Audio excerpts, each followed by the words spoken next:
Hey guys, Chris Superfast RC. Been a little bit, but we're here and we're taking a look at the Sanwa M17, guys. As y'all know, I've had Sanwa radios in my fleet for years. Originally starting with the MT4S, I believe, or MT4. Don't have that radio anymore, but definitely left a good lasting impression on me from a long time ago. That was probably around 2010, 2011 when I had that radio, maybe 2012. Anyways, that gave me a good feel of the quality and the speed and just precision of the Sanwa platform in general, and I stuck with it over the years, guys. Currently, I've been racing the M12S for the last 2 years, M12S RS. Got a nice custom wheel there, and it's been a great radio, guys. Have no issues with it, other than maybe it's a little bit big and a little heavy at times. Racing at night, you know, when you get old, you get tired at night, and I actually found this radio drooping down, kind of pulling my hands down while I was trying to run my last A main of the night. And I'm like, man, this thing's getting big. Maybe it's time to upgrade. So that's what we're here for. We have the M17 now. So the M17 has been out for a couple years. This is the antenna handle kind of thing there. Yeah, just a lighter, more compact, faster version of the Sanwa racing radio system, guys. I do have the little MTS over here just for size comparison. Now, obviously, the M17 is bigger than the MTS, but the weights are pretty similar. The M17 probably has a little bit more weight in the top, but it's not far off of the MTS, guys. And the MTS, guys, if you don't know, is super light, and it also runs the same radio system as the M12S. So speed and precision is pretty much the same. Now the M12S RS, dude, this thing is like a friggin' hammer. It is heavy. That said, it's a super durable and super just a good radio platform, guys. If y'all are considering getting into the Sanwa platform, go with the M12, M12S. And if you're on budget, for sure get a used one. They're great radios, guys. Super fast, super precise. Just not quite as fast, apparently, as the M17 is. So here we go. Here's the M17. Let's get these older ones out of the way. Here is the new hotness. I say new, it's been out for a while. It's new to me from Sanwa. So we have a lithium-ion integrated battery, charge ports right here. It is a micro USB, a little bit behind the times. But like I said, this radio has been out for a couple of years, so they're probably fixing to release a new one, and probably USB-C. Watch.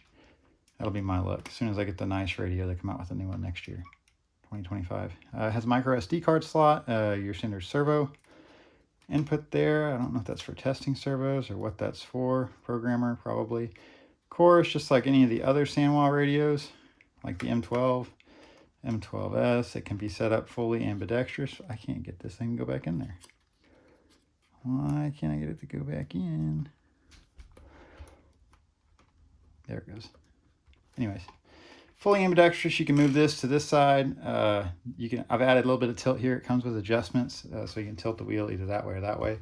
I do feel like this is more of a natural feeling. Instead of having to cock your wrists like this, you can have it more straight. And then it's just a better overall feeling, I believe. So with this, you kind of have to, I don't know. It's interesting. It's a little different. Y'all should try it if you haven't tried a tilted wheel. Standard Sanwa trigger. You've got your adjustments there for trigger tension. Steering wheel tension adjustments are right there. Like I said, there's other adjustments here. You can do trigger like angle if you want. Yeah, I believe you can also get like wireless charging kits for this. Screen protector is probably a must. And yeah, anyways, guys, let's turn it on. Got a power button right here on the back. There's the boot up sequence. So here we go. This is the Sanwa M17, guys. You can see that there. We've got a kind of a touch menu here. You go through here. You can go through your binding, your bind, SHR, SSL is also an option, FH5. Cool thing about this radio, guys, is it supports FH3, FH4T, and FH5.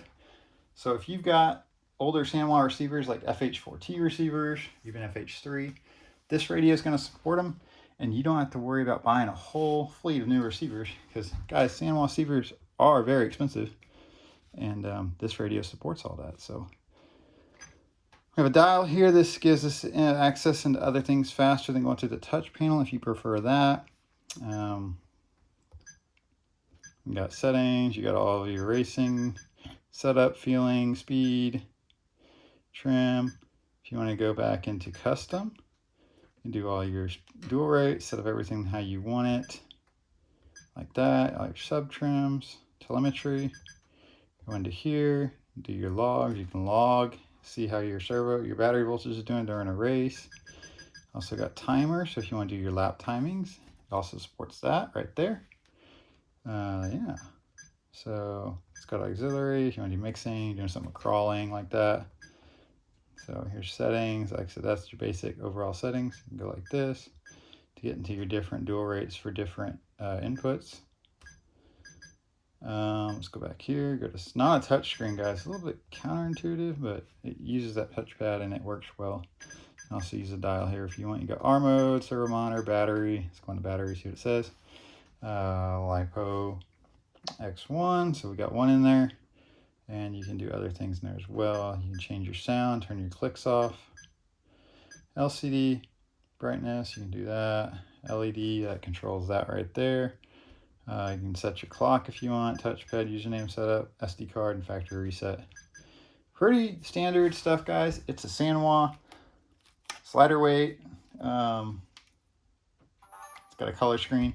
I mean, I really don't care for the color screen's cool and all. Is it necessary? Not 100% really.